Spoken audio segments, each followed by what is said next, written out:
Hello and welcome to this episode of Weekend Investing Daily Bytes. Today is 21st of April, uh, end of the week. Yesterday, uh, we had mentioned that it was a short week, but it wasn't. But anyhow, so the markets tried to break down from the support level today at near 17,600. However, bounced back sharply and again ended the day within the range of this corrective move that we got on the 17th. So this entire week has been spent inside this bar of Monday, and the rest 4 days have practically remained inside this day. So market is not willing to come down, that is for sure. Otherwise this breakdown could have you know uh, there could have been a waterfall event here, but so far it does seem like that the willingness to come down is not there, which is a good sign. In terms of the overall Nifty Heat Map, ITC continued to be the stronger end of the market, up 1.5% at a new all-time high. Uh, Banking was a bit off. Banking and financial services, steel and cement were also off. Autos were down. Um, Infrastructure was down, and IT stocks were just about even. So a bit of a wait and watch scenario is playing out. Maybe there is more results to play out before we get the next move, or maybe we are waiting for that dollar index to break down, as I've been mentioning in the past few episodes. But it does seem like market is trying to catch its breath here. And as we see here, only FMCG on the back of ITC up 0.9%, marginal gains in pharma and IT stocks, uh, pretty much flat on many of the other sectors, and autos, metals, real estate down nearly 2.1%. So, despite clarification by the courts on the Haryana government and DLF continues to fall in the last few sessions. And as I said, metals along with autos also coming off. So, a very, very quiet week after a ferocious run in the previous two. And maybe this is a setup for continuation of this uptrend that we had seen in the previous 2 weeks. So a quiet week after two up weeks is no sign for concern actually, because it is actually telling you that the uptrend is just pausing and it may continue. Again, on the mid caps, there was some damage here on the mid caps as it came down, and it broke the 2 day low also on this. So, yes, mid caps look, and it also came and closed this particular gap here, but just a very small blip considering the kind of run from the bottom that we had. On small cap, also there is a bearish engulfing candle, but overall, if we see the amount of net movement on the downside is virtually nothing compared to what the run up has been. Nifty Bank continues to be playing inside bar, so one more inside bar to this Monday's candle again, just very flaggy, and looks ready to go up as and when the conditions are right here. Nika is the stock of discussion for the day. I also tweeted about this. So today it has closed at 120 rupees nearabouts. There were some block deals also. There have been block deals all through the last many months. So a block deal is usually between two institutions, and it does mean that some institution, of course, is selling out at near lows, and some institutions are buying at near lows, so far near lows. Who is right? We don't know. So this common refrain that institutional money is smart money, I think that is just something that you should not be paying too much attention to, because here you are seeing, and at any point in fact, that one institution is getting out and one institution is coming in. So which is the smart money? That only time will tell. If this goes to 60 rupees, the seller is the smart money, and if it goes to 200, the buyer is the smart money. So the smart money concept is a bit of, hindsight, rear view mirror assessment. But,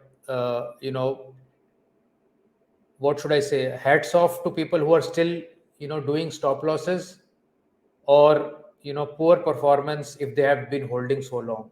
It's how you look at the particular strategy of holding on to losses, and that is what is my topic of discussion today.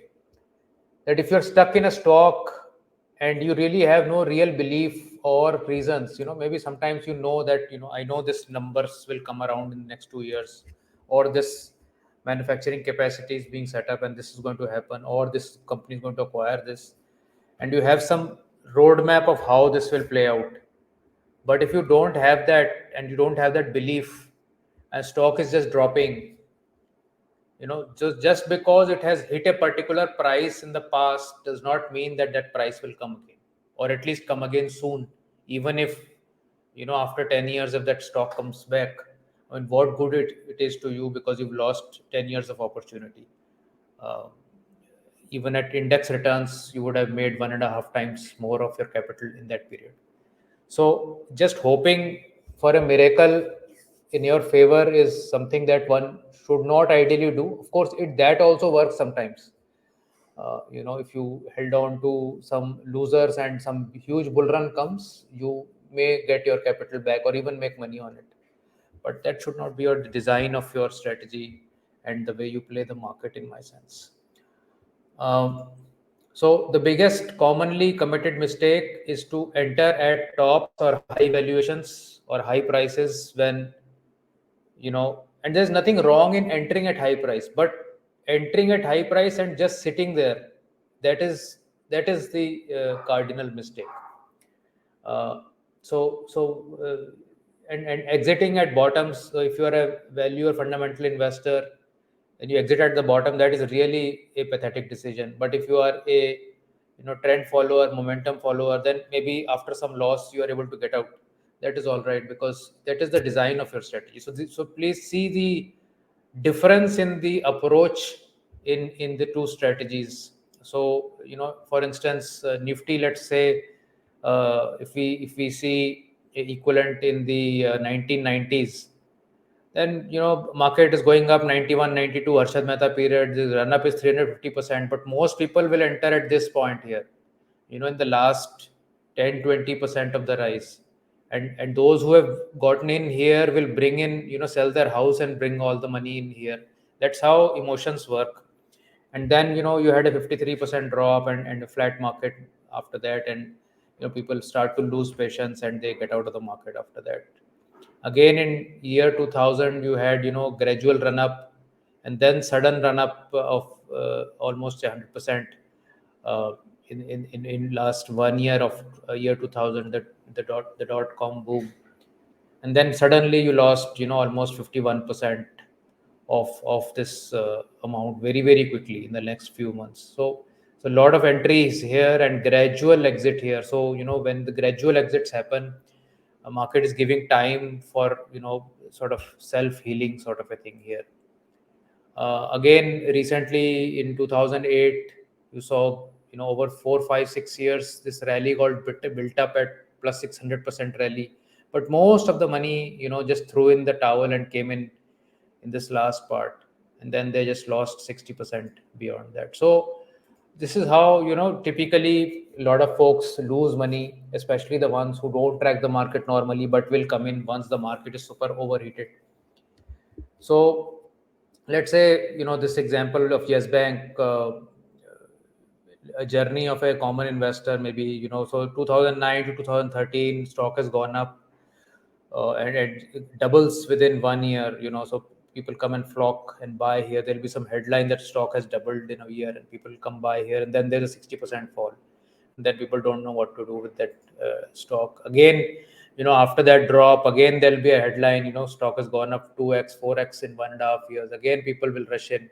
Again there's a 33% fall, and people will fall off. And then again there's a rally, almost 3 years, 3x in 2 years. And again, people will flock, and again there's a. And so do you need to have a system where you will also exit at the right time, even if it is at a loss. I mean, you cannot keep waiting, because if you keep waiting, there may come a situation where there is no recovery. So 98% fall, post entry here. So extremely frustrating, to have these kind of situations, and a lot of people have this situation, and that's how the learning comes around, and that's how this entire concept of a structured approach towards the market and momentum investing is also built. So let's say the same use case, maybe stock is hitting fresh new highs here, entries at 100 rupees, momentum portfolios have picked this up, and this is actually from one of our strategies, how it picked and exited. And then somewhere around here, and this is because it's a monthly chart, it is not clear as to how much time it has taken, but this is about 3-4 months of a time period where the stock is just slipping from 390 to about 320, and the strategy has exited the stock, because there's fading momentum on the stock, and then stock again goes and it makes a new high.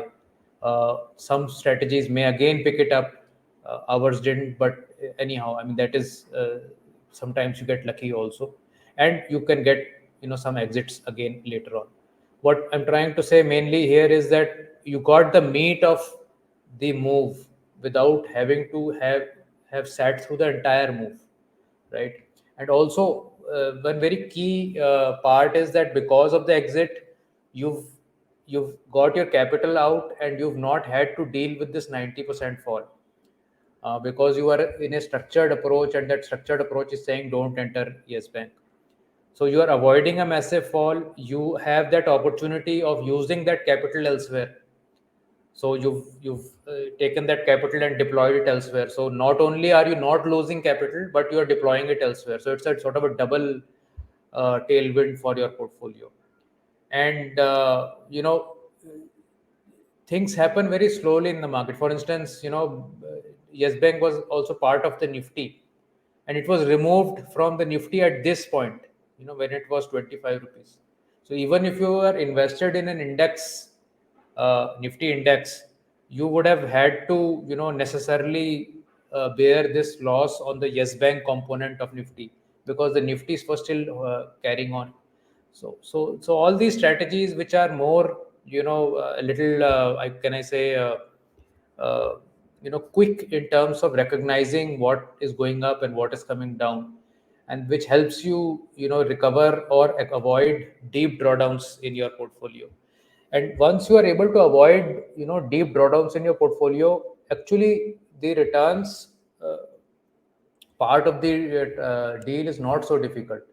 So if let's say you are invested in 20 stocks, and few of them are going down, and you are able to exit that and replace them with other stocks which are currently going up, sooner or later you will find that you will be able to pick up a lot of stocks which actually are doing uh, much more gains than were expected. So as soon as we have removed the expectation game from that mix and just following the strategy to the T, all our emotions get removed from that scenario, and we are able to ride a winner. So if the stock goes 2x, 4x, 6x, 8x, you're not worried.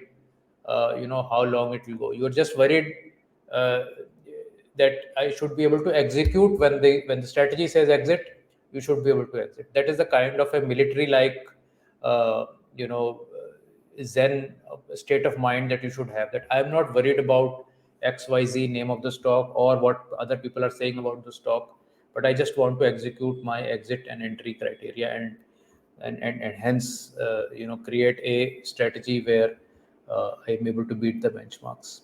So this is all the lessons I had for today's episode. I'll quickly go see if I have some queries. I've not been able to take the queries in the last few sessions. Oh, I have a few. Let me just go through some of them quickly. What about sale? Let me just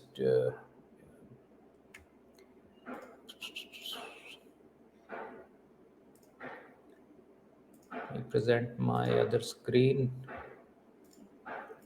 and see what I can do with this. Okay, Steel Authority.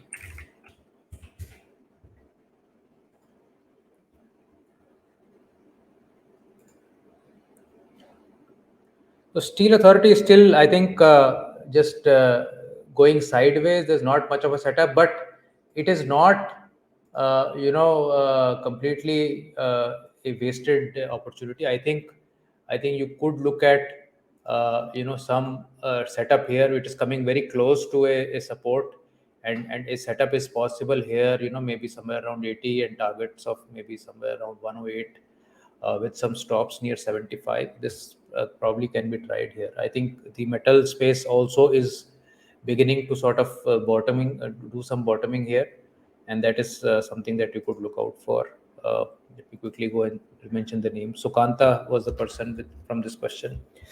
Manohar says, I bought Infosys at so and so rate. Please suggest if I can move more or exit. So I'm sorry, Manohar, I'll not be able to give a specific answer to your trade. But in general, I can say Infosys right now is a falling knife. If I were, I think about it in trend following method. So maybe my method is not good for you. But if I were an investor, I would not be looking at Infosys right now. HDFC Bank buy more weight. So Shivam is asking this question. So HDFC Bank is looking all right. I mean, it is very near its all-time highs. It's doing well in terms of corporate results. There is no need to worry. I think you can buy it at any point of time and have some stops, at 1274 or somewhere, which can be, which can let you know that it is still following the trend. So you can maybe buy on dips if you can get a dip. Uh, Karthik Prabhu says, I'm holding Bajaj Finance. Again, not specific to your particular position, but Bajaj Finance has sort of corrected and is, sort of creating a base around here, 5200 odd. So once it starts to go up from here, I think that's when you should be able to maybe, add on to your position if you don't want to give up your position. But below 5200, I would recommend that you should get out once and then take a fresh view as and when there is a setup for that. All these suggestions are based on trend following setups and how I see the charts. They need not necessarily be in line with a fundamental view, which may be very different. Phenolex cable is another question from Shivam. Phenolex cable is a fantastic chart. So I mean, I would buy it on dips, although it has run up quite a bit in the very recent past. But I think this is definitely a stock to buy on dips. It's doing quite well. It just continues to go up. Yeah. So a good trade setup is possible here. Heavily invested, Pavan Bajaj says, heavily invested in IT based funds, lost some money there. So CNX IT itself is not really a very encouraging chart, but I am hoping that some support will come on this on CNX IT, and it will not breach this support. If it starts to breach the support, I think there could be some medium term troubles for IT stocks. Long term view could be good, because if I see from a long term perspective, I mean, IT stocks have a upward trajectory. How and when they will bottom out here and start the trajectory up is not known to me. So from a trading perspective or a shorter term perspective, it would make sense maybe to wait out and then buy again once the trend is clear. Tata Consumer, Amit Goyal is asking, let me just see if I can pull up the chart here. Tata Consumer. Tata Consumer is kind of simmering sideways. It is not really picking up this last few weeks of uptrend. Also, it has already given up. So I think look for a better trade setup than this. It's not looking very encouraging, to be honest, on Tata Consumers. But it is sort of in a very narrow band here. Not very narrow, actually, 700 to about 850. So maybe you could look at a setup where 695 or 690 is your sort of stop and maybe, but do that once you see an uptick and some volume pick up on this. That can be a good trade setup to enter this. Uh, One more question is there from Sai Srinidhi. Any good news on future retail? So future retail has a disaster of a chart. Uh, why would you? I mean, this is basically a lost case. It is more like a lottery ticket now. If something good comes out of this, but it does not seem like that. But you never know. I mean, if you've been holding this for all this while, and 2.8 rupees is not redeeming any of your investments, then just let it be, I guess. Uh, NLC India is another question from Chandar Mohan. NLC India, let me see. NLC India is actually public sector enterprises are doing all right. I mean, you can see that there is a decent trend on the upside here. You could keep following this trend, as and when this trend gets broken down, you could look at liquidating this. But right now, it does seem all right, gradually going up. Uh,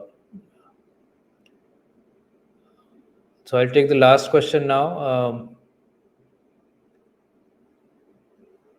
What about all cargo? Prince Chaco is asking this question. All cargo. On cargo logistics. Again, a very, very flattish kind of a move. This last many days of run up. See, this is very key to understand is that when market is moving up and there is a good breadth in the market that is moving up and your stock is not moving up, then you need to be wary about that there is some at least short term pressure on the stock which is not allowing my stock to move up. So when market recently moved up, all small cap, mid caps moved up, and the stock has not moved up. That itself is telling me that the stock is having some headwinds. And once the stock gives you that that hint that you should look at this stock, only then you should go for it. So I think I've overrun my time by a lot today. Thanks so much for all your questions. I hope some of them got answered, but I'll see you in the next one. Thanks. Bye.